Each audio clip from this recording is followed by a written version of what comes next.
Hello everyone, it's Kathy Champion and you're back with me here at Kathy's Random Acts of Stamping. As many of you know, I am an independent Stampin' Up! Demonstrator and I'm located here in the beautiful state of North Carolina.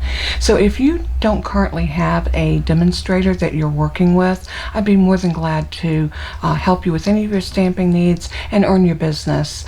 It is my desire to teach and to inspire, but most of all to make friends here and hopefully lend a little inspiration along the way.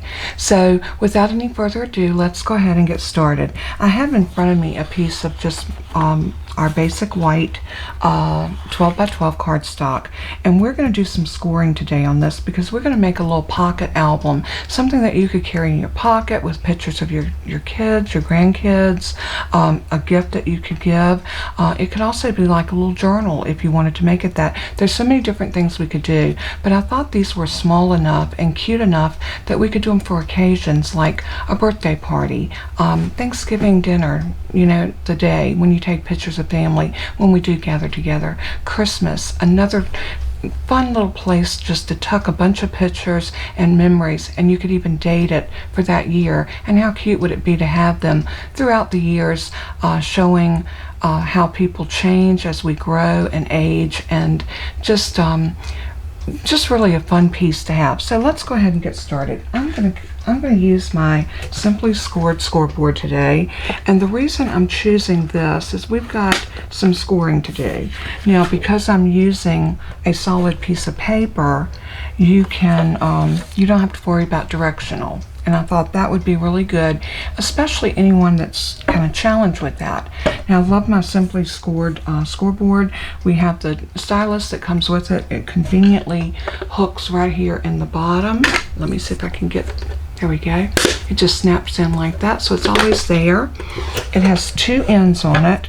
It has a larger end that's great for designer series paper, anything that's thinner, and then you have a finer point that is great for our cardstock. I think we're going to use this one today since we are doing a piece of cardstock. Now, this isn't real thick. This isn't the thick basic white. I still want to call it whisper white.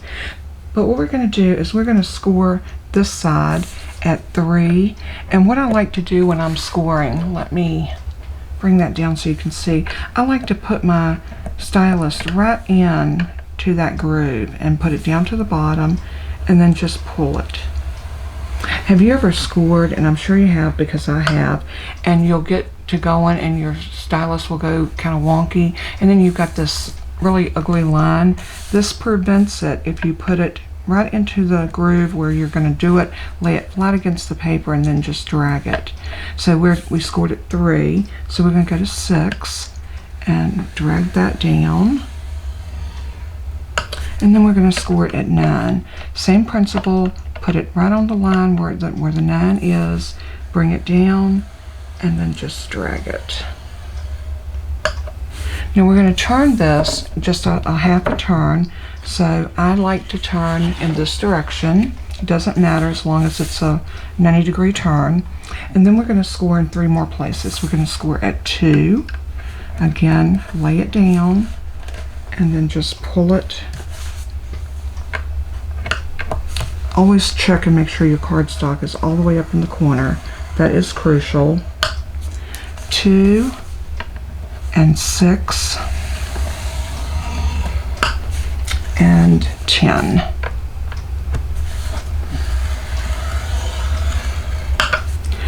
Now that part of our scoring is done, so we don't have to worry about anything else here, but we're going to do some work on the center line. And I know you can't see that, oh, maybe right there, but where this line intersects at that first cross mark, we're going to use our scissors or our trimmer and just cut that up.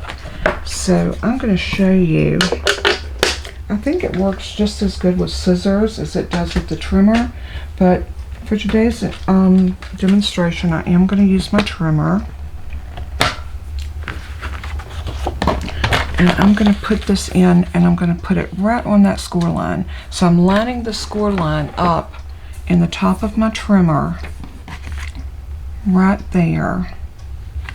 And we know that was a 6-inch mark, so pretty much if you butt this paper against your ledge over here, you're going to have it on that 6-inch mark. Now what we need to do is stop it at 3. So I'm going to move my score blade out of the way, and I'm going to cut up until I get to that 3-inch mark. And I can see my 3 right there, and that should do it. Now this is what our piece should look like. So let's get our trimmer out of the way. And I like to turn my piece, well, let's do this first. On the side like this, so if your cut mark is in the middle, on the left-hand side, it's where it opens. You've got these score lines right here. We want to, let's turn it over this way. We want to fold these up. And this is where you're going to make sure you really want to use your bone folder, because these creases are crucial in making this work. So really burnish well. Then turn it around, and on the other side is a 2-inch. You're going to bend that one up. These are what forms our little pockets.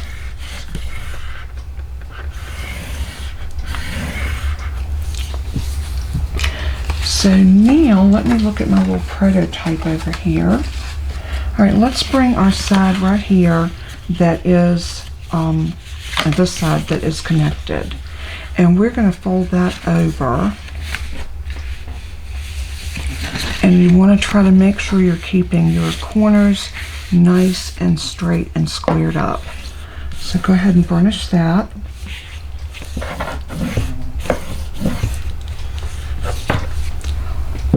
And then you're going to turn it and fold this one in this direction. And I like to do these one at a time so that I can get them nice and crisp.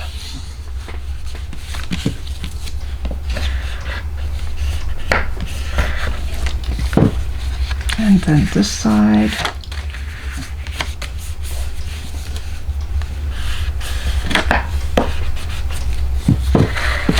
And then this one goes in this direction. It's really almost like an accordion fold, but if you go from the direction I told you, this will work every time. And the reason I know this, because when I first got this and was trying to figure out exactly how to do it, I had a little difficulty. And then what you want to do on this outside edge, you're going to fold everything together. Just like that. And then you want to give it a good burnish across the bottom and up the side. And then when you open this up, you're going to have your pages. And that's going to give you 8 pockets. And this is just going to be the cutest little thing. And we're going to decorate. So once we get it decorated, it is going to be so cute. So for our front and our back, we're going to need a mat that is 2 3/4 by 3 3/4, because this is 3 by 4. So let me get some designer series paper that I want to use to decorate this. And I'm thinking maybe a fall theme for this one, since we do have Thanksgiving coming up. Another good thing to do for all of you younger people that have school-age kids, you could decorate this for Halloween and take all the trick-or-treat pictures and things like that, and you can have a cute little album, especially if you're one of those people that goes all out for Halloween, pictures of your decorations for that year. Maybe you go to a Halloween party, you could take pictures of your co-workers or whatever, or if your church has like a trunk or treat, you could take pictures of the little kids and all of the sweet little costumes and things like that. So let me grab some paper. We're going to do this one for Thanksgiving, and I'll be right back. All right, I am back, and what I did is I went ahead and pre-cut my pieces that will be my mats, and I chose from the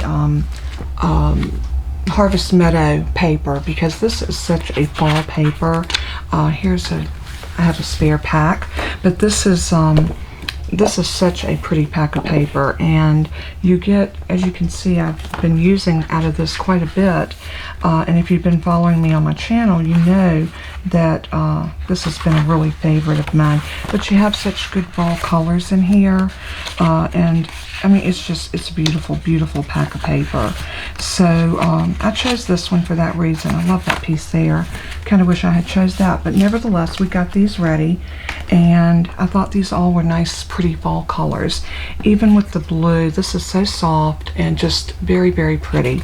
So I cut 2 of these for my front and back. The measurements of these are 2 3/4 by 3 3/4, and they will mat on the front. So we're going to go ahead and get everything matted up first. So I'm going to open this up so we can get our mats nice and even. And I think for this I'm going to use liquid glue. I like to have that little bit of wiggle room. So I am going to glue this one on,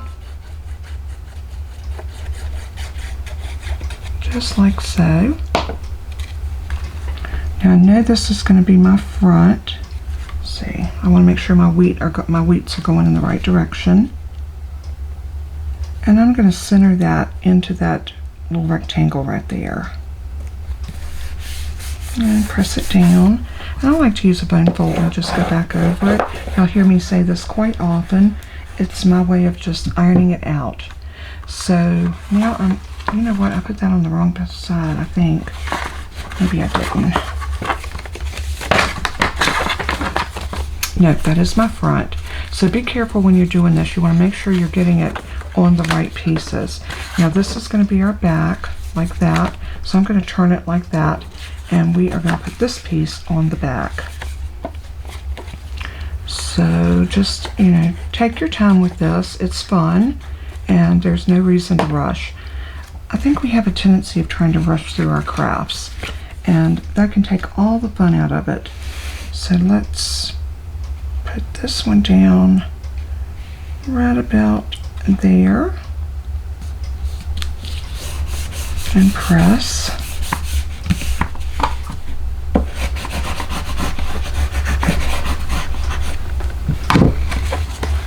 And now we have our front and our back. So now we need to start working on our pockets. But we're going to do these one at a time because we're going to have to do some gluing. And to me, it's easier to glue it as we go. So I'm going to take my first 2 mats. We're going to put these here and here. But before we do that, we need to glue the side of this pocket right here. So I'm going to turn it around, and I'm going to run just a small amount of glue right down the side like that. Close it up, make sure it's nice and square, and mesh. I should get my silicone craft mat so I don't make a mess on my desk. There we go. Okay, so that one is done. So now what I want to do is I want to go ahead and mat these 2 mats. So I'm going to mat here first. And you want to be cautious and make sure that if you do have paper that goes in a direction, that you have it going in the right direction. Now you could mix these up if you wanted to and put different colors on each one of these. And who's to say, I might do that.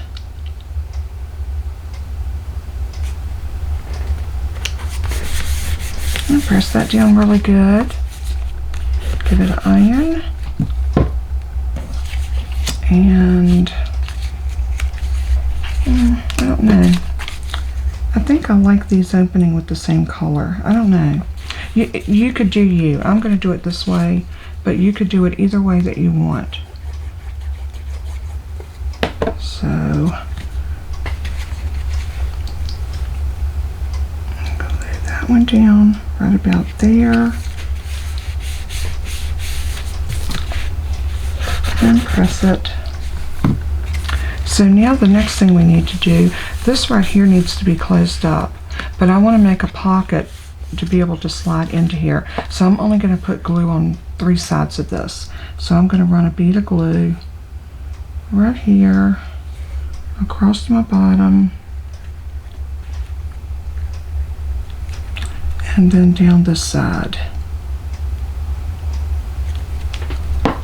And then we're just going to close that shut.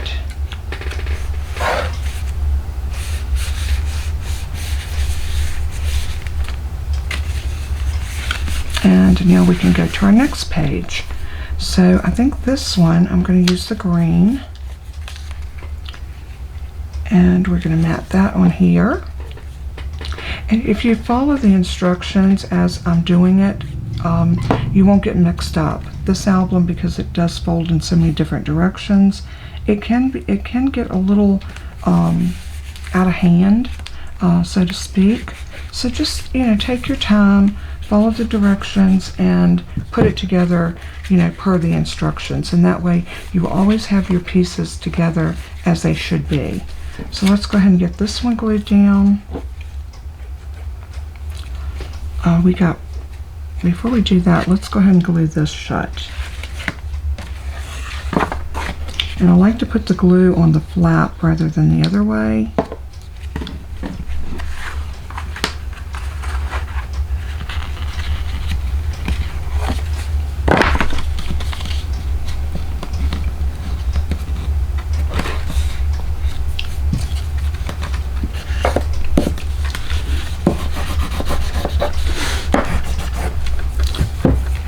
Now we have that one done, and now we'll mat this piece.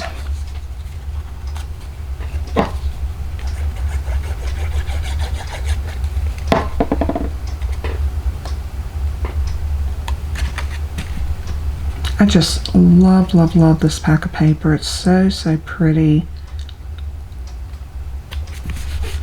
And press that down.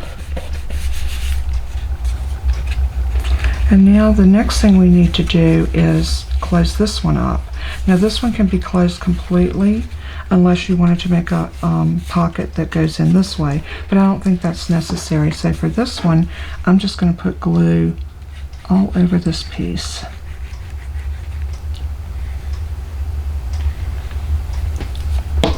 And then I'm closing that over. Give it a good press.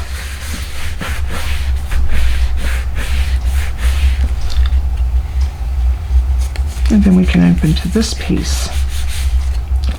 So now I think I'm going to do the blue in here.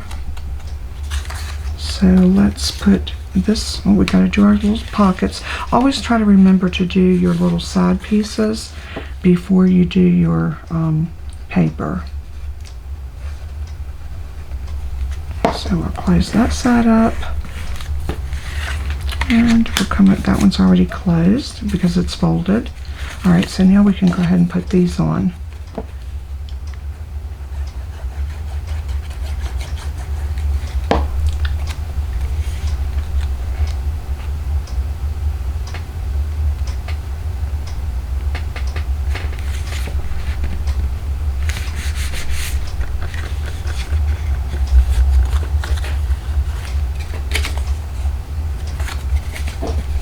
Directional paper, and I was just checking to make sure I had it going in the right direction.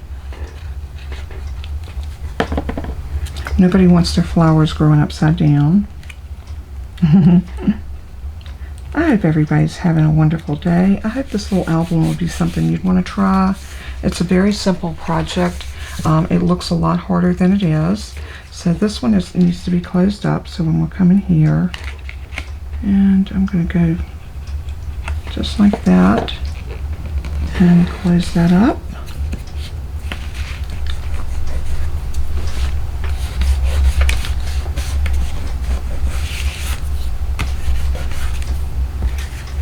And we need to close this one up. I'm trying to decide, do I want that to be an open pocket? Yeah, I think I do. So on this one, I'm just going to do like we did the first time. I'm just going to run glue right around each of the three corners, each side and bottom. I'm going to leave that top open. And then press that down.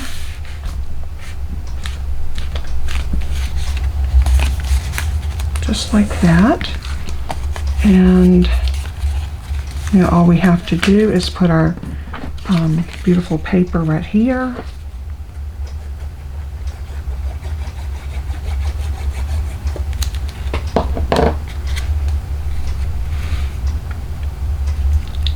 you can see that this is really a simple project to put together. You just need to score your paper or your cardstock and cut your pieces of designer series paper, and I'll have all these measurements in the description below the video. So if you'll just click where it says show more, you will see where that's at, and you can get all the information. If you wanted to place an order for any Stampin' Up! Products, that can be done there as well. Okay, there's our album. So now we get to decorate. So let me pull some items that I want to use to decorate the front of this, and we will get right back together. Alright, I decided that I wanted to do something a little different. So we have this metallic specialty paper. It's gold and rose, and it's a beautiful, beautiful pack of paper. You only get the 2 colors in it, but it's stunning. This is the rose gold, and this one right here is the gold metallic, and of course the rose gold metallic. Both of them are gorgeous, but I thought about using the pretty pumpkins and stamping it on a piece of the gold. Well, I tried that and they just didn't come out as vibrant as I wanted them. So I have a thought. What if we stamp them in our Stamparatus so we can get a really good amount of ink on it? So I'm going to bring over my Stamparatus. And I only need 1 plate for this, so I'm going to slide that under there. My stamp case gives me a nice little platform there, so I'm going to put this in, let's see, right there. And then I'm going to stick my stamp. You want to always kind of get a feel for where your paper's at. That way you can always line it back up. So that's what I was looking for. I'm going to grab one of my magnets. Oh, I don't need this one. That's for your photopolymer stamps. This is definitely a cling stamp. Okay, so that's going to hold that in place for me. So I'm going to just go ahead and pick that up. I want to ink this in black first. So I'm going to use a different black ink. Stampin' Up! Doesn't carry this, but you can use Momento, but I think it might not adhere to this paper as well. So I'm just going to start off with this nice vibrant black. And I'm going to stamp. Nice even pressure. And that's pretty, but not exactly what I want, but that's okay. We're going one more step. We're going to do one more step. Let me clean this. So I'm going to grab some Stampin' Mist, and I'm just going to spray this directly onto my stamp and use a cloth to clean off that black ink. The ink that I used is a VersaMark, and it is water doesn't clean it, so you do need a stamp cleaner for that, whereas the Momento cleans up with just water. So I'm just making sure that that stamp gets a really, really good clean. And then I'm going to bring in my VersaMark and a black embossing powder.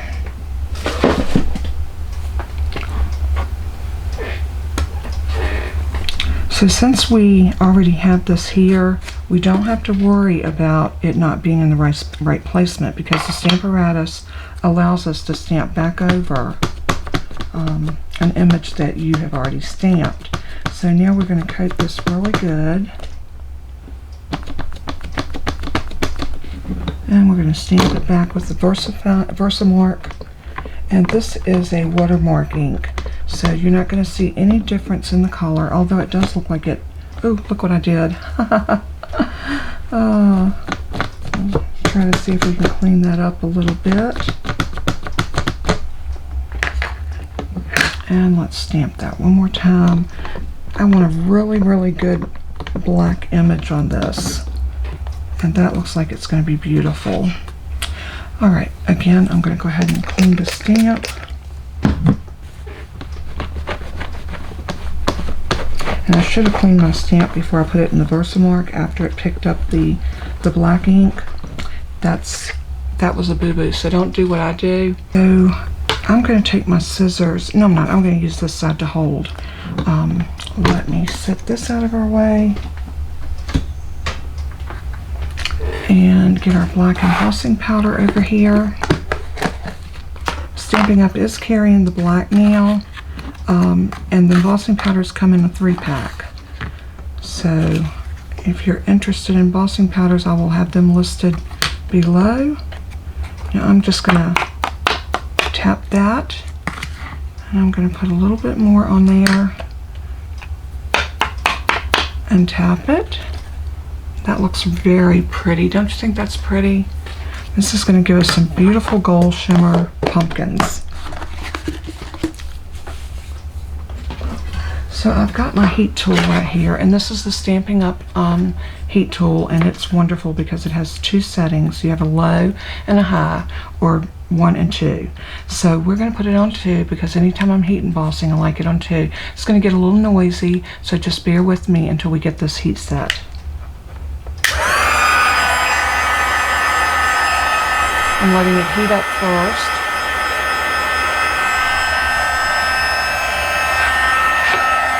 And now we're going to take it to our image. You want to do it on both sides.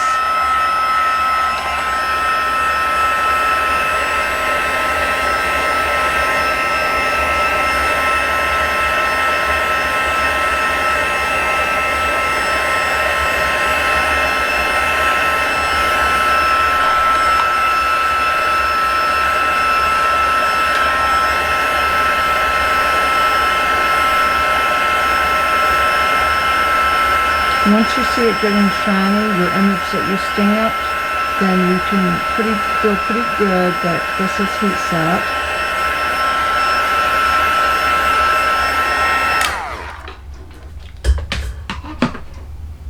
And now that is all done. Now it is curled up a little bit, but that's okay. We're going to cut this off. Actually, we are going to use our pumpkin dies.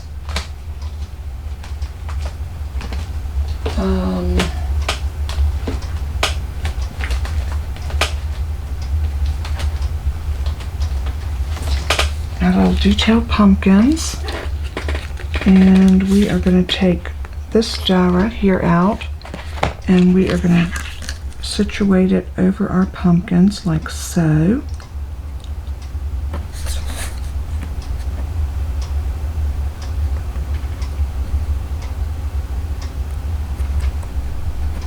And then we are going to, I'm going to adhere this using a piece of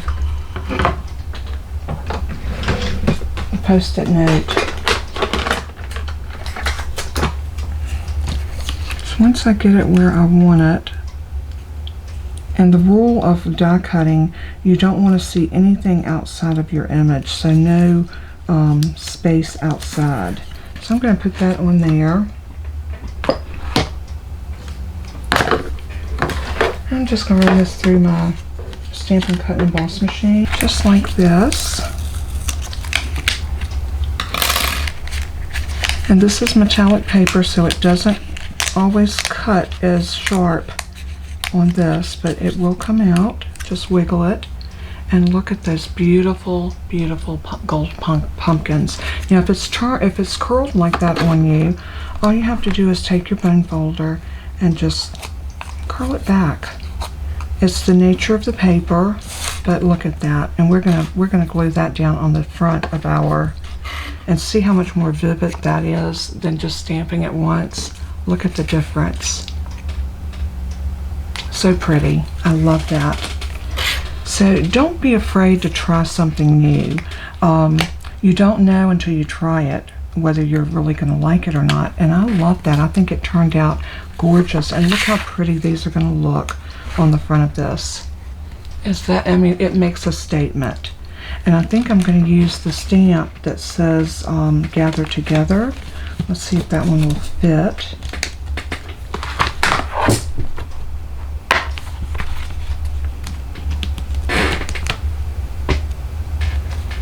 Yeah, I think that will. So we're going to do Gather Together up there. And we're going to do these beautiful pumpkins right here. And that's going to be the front of our little pocket album. We still have another step to go, and I think I might do that before I put the pumpkins on. I think I'm going to take that gold, and I have an extra piece of it left over here that I cut off. So I am going to make a binder for my little album, and I want this to be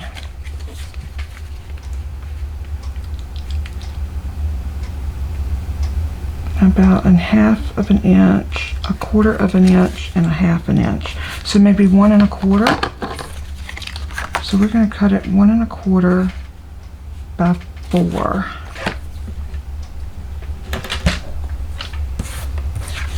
So I'm going to cut it off to 4 first.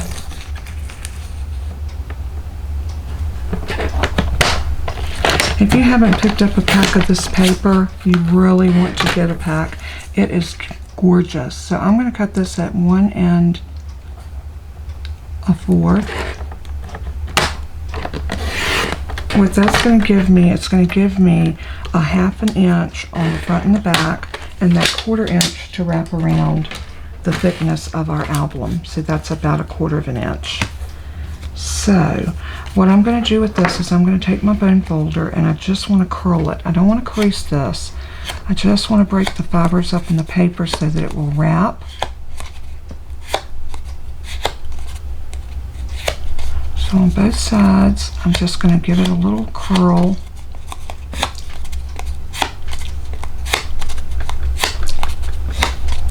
And that makes it more pliable.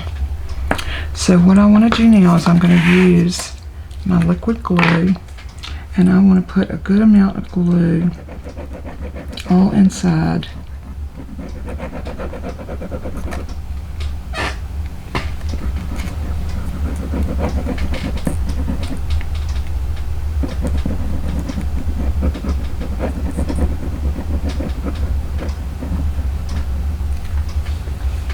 Just like that. And then what I want to do is I want to sit this down right in the middle. Maybe I'll turn it this way so I can see the middle better.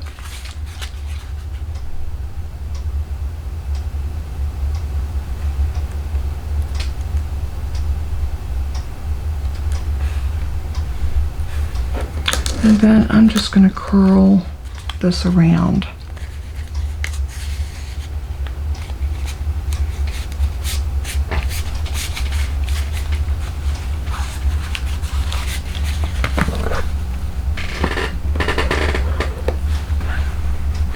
Use your bone folder and crease it along the side where that folds out, or the not the fold, and then just put that down like that. Now that's going to give your book a cute little edging on it that makes it look like a little notebook almost. Then we're going to put our pumpkins right here, and I want to pop these up on dimensionals. This will be the only place that I will use dimensionals.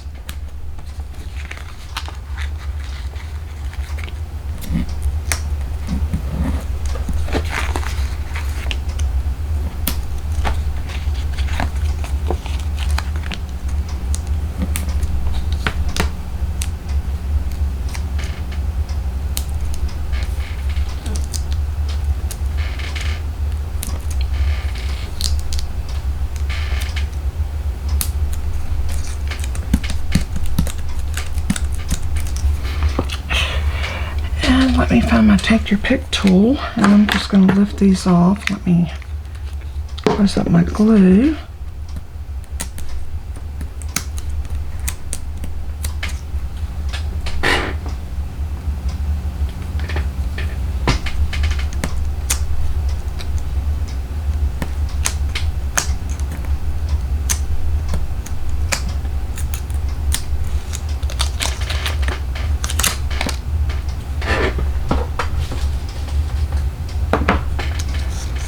Alrighty, so now we are ready to put our pumpkins down right about here.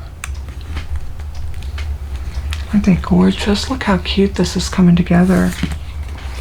So now what we can do is we need to put a place up here where we can put the gather together. And I'm thinking maybe a piece of white.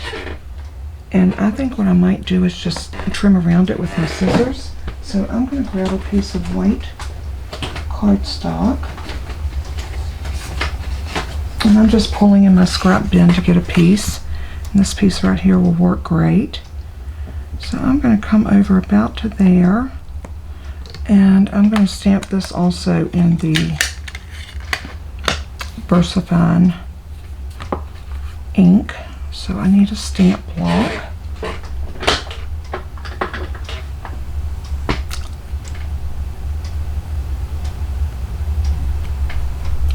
And I'm just going to ink it up.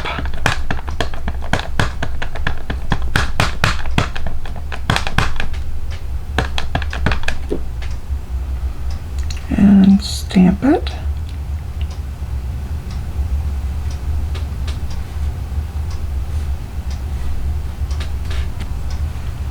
Very pretty.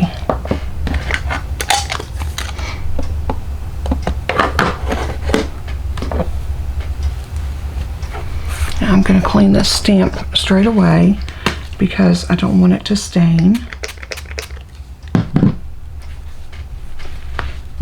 Now I could get out my Stampin' scrub, but I didn't have it out, so I'm just using this. The perfect thing to do would be to spray the stamping mist on the Stampin' scrub and scrub your stamps, because that really cleans them. And I'll go through my stamps every now and then and give them a really good clean using that. Okay, so I'm going to go ahead and grab my paper snips, and I'm going to start to trim this out. Now when you're fussy cutting an image like this, I like to cut the paper away. I do this in any of my fussy cutting. I like to cut away to give myself the room that I need to turn my paper.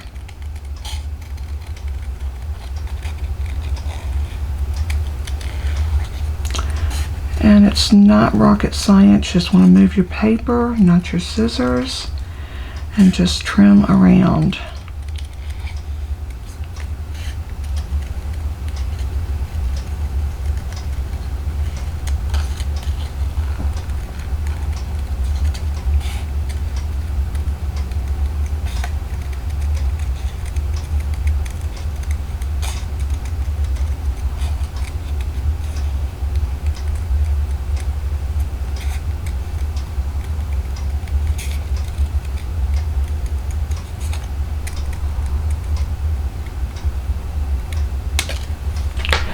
And now we have this.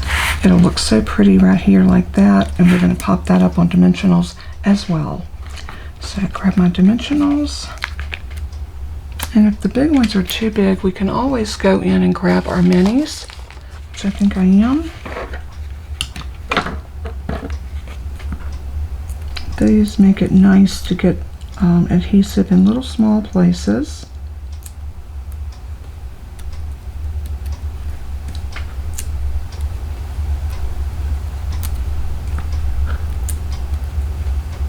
And you know, if you don't have a die to use for your sentiments, this is a great way to put a shape on your sentiment with just having a pair of scissors. So practice your fussy cutting.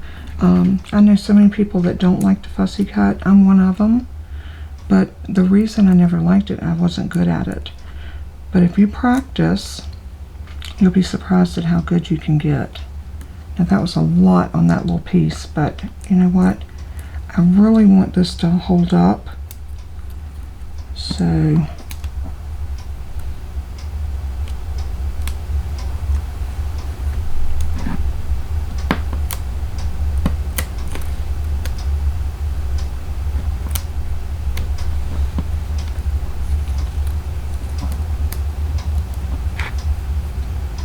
little ones are a little more tedious to get the backers off of, but they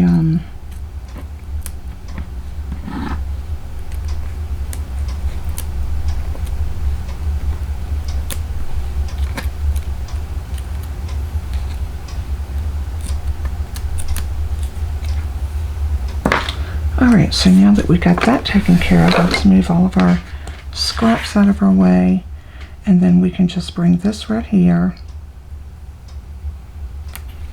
just like that. Isn't that gorgeous? What a beautiful little album.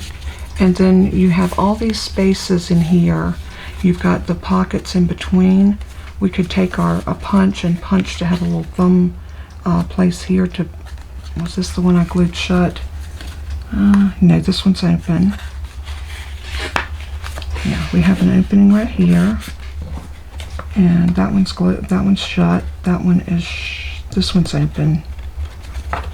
Make sure that, yeah, this one's open. So just go back when you finish and kind of stick your finger in there to open it. And you can take a hole punch and just punch. I think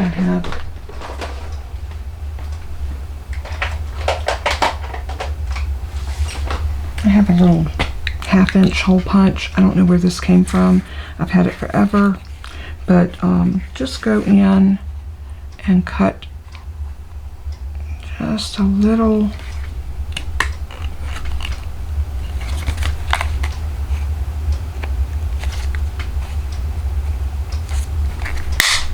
Just like that, and that gives you a little thumb place. And do the same thing on the next one, the next pocket. We have 2 top pockets, and then a lot of these other little pockets to put pictures in.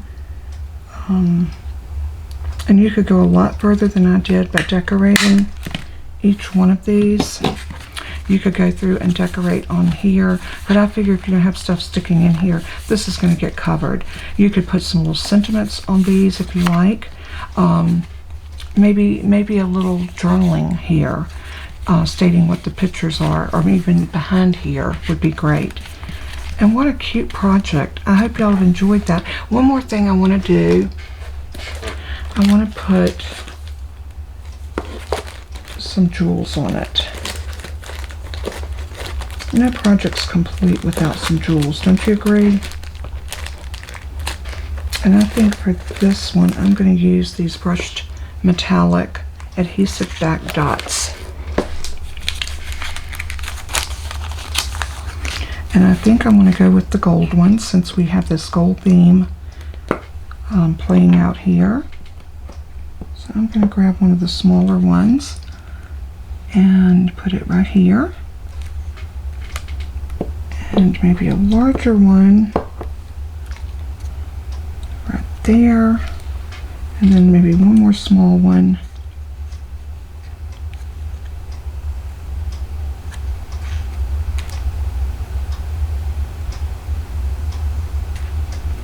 And I'm going to put that one right here.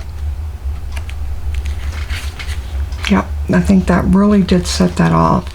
And such a cute little album that you can stick in your purse, you know, have it on your desk, and you can just have all those memories right there together.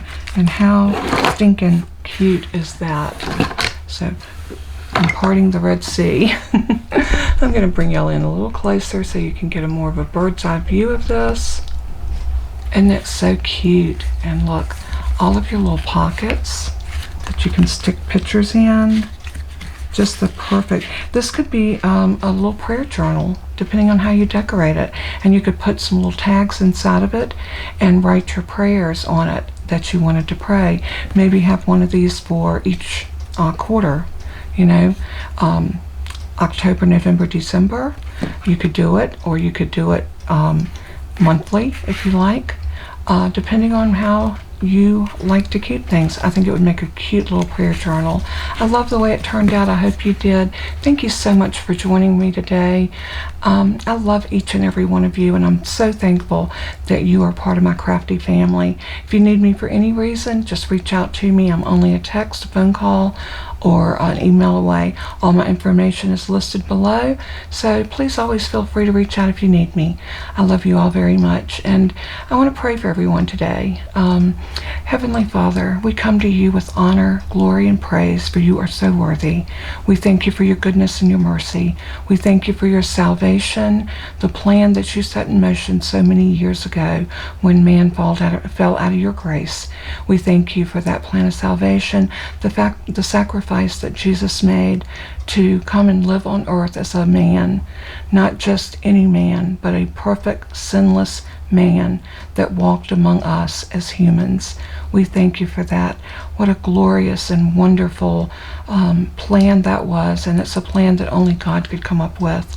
We thank you for that.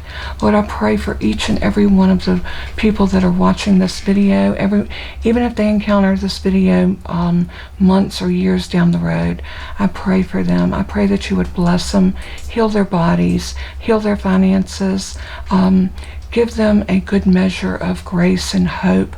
And Lord, if anyone is hearing this prayer today and they don't know you as their Heavenly Father, they have not accepted Jesus as their Lord and Savior, I pray that your Holy Spirit would go to their heart, convict them of their sins, and draw them ever closer to you. You are the way, the truth, and the light. We love you, we praise you, and we glorify your holy name. And we ask all of this in the name of Jesus. Amen. Thank you so much for giving me that opportunity to pray for you, as well as anybody that may encounter this video. I love you all, and as I always say in closing, let everything that you do and say bring glory to our Father in heaven. He is worthy. Until we craft again, bye-bye.